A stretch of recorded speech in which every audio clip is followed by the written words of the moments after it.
বিসমিল্লাহির রহমানির রহিম। আসসালামু আলাইকুম। কেমন আছেন সবাই? আশা করছি ভালো। হাজির হয়ে গেলাম খুবই মজার একটা রান্নার রেসিপি নিয়ে। আজকে রান্না করে দেখাবো খাসির মাংস ভুনা। এভাবে রান্না করলে কিন্তু কোনো প্রকার গন্ধ আসবে না। চুলায় একটা প্রেসার কুকার বসিয়ে দিলাম। দিয়েছি হাফ কাপ সরিষার তেল। এখন দিয়ে দিব 2 কাপ পেঁয়াজ কুচি। পেঁয়াজটা দিয়ে ভালোভাবে নেড়েচেড়ে কিছুক্ষণ পেঁয়াজটা ভেজে নিব।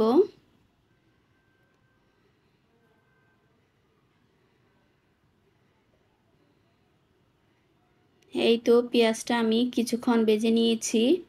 ভাজা হয়ে গেলে দিয়ে দিব সামান্য একটু পানি। পানিটা দিয়ে একে একে মশলাগুলো আমি দিয়ে দিব।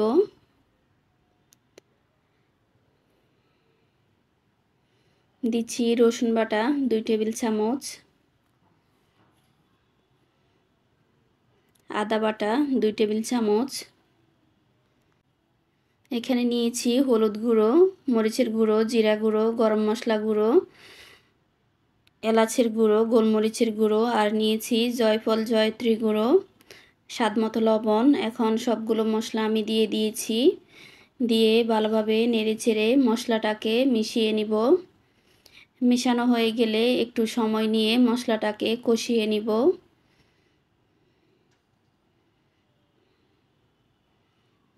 এই তো চুলাটা আমি বাড়িয়ে দিয়েছি। এখন মশলাটা কষানো পর্যন্ত অপেক্ষা করব।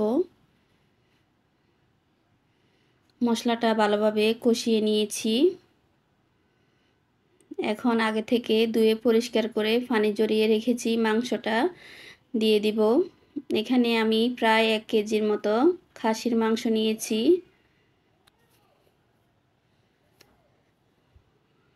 এখন মাংসগুলো দিয়ে দিব।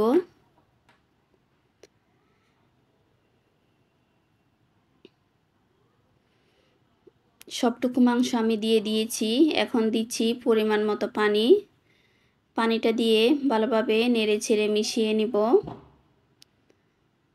মেশানো হয়ে গেলে ঢাকনা দিয়ে চুলাটা কমিয়ে রান্না করে নিব একটু সময় নিয়ে।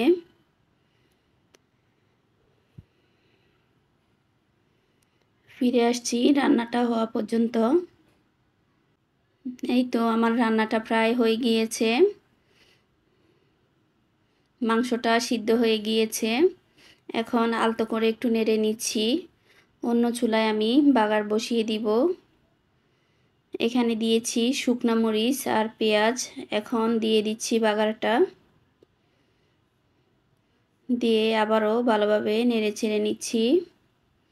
এখন পরিবেশন করে দেখাচ্ছি কেমন হয়েছে। আশা করছি আমার আজকের ভিডিওটি আপনাদের ভালো লেগেছে। ভালো লাগলে একটা লাইক দিয়ে অন্যকে দেখার সুযোগ করে দিবেন। আর যদি বেশি ভালো লাগে তাহলে ফ্রেন্ডস অ্যান্ড ফ্যামিলির সাথে শেয়ার করবেন। দেখা হবে অন্য কোনো ভিডিওতে। সেই পর্যন্ত সবাই ভালো থাকবেন।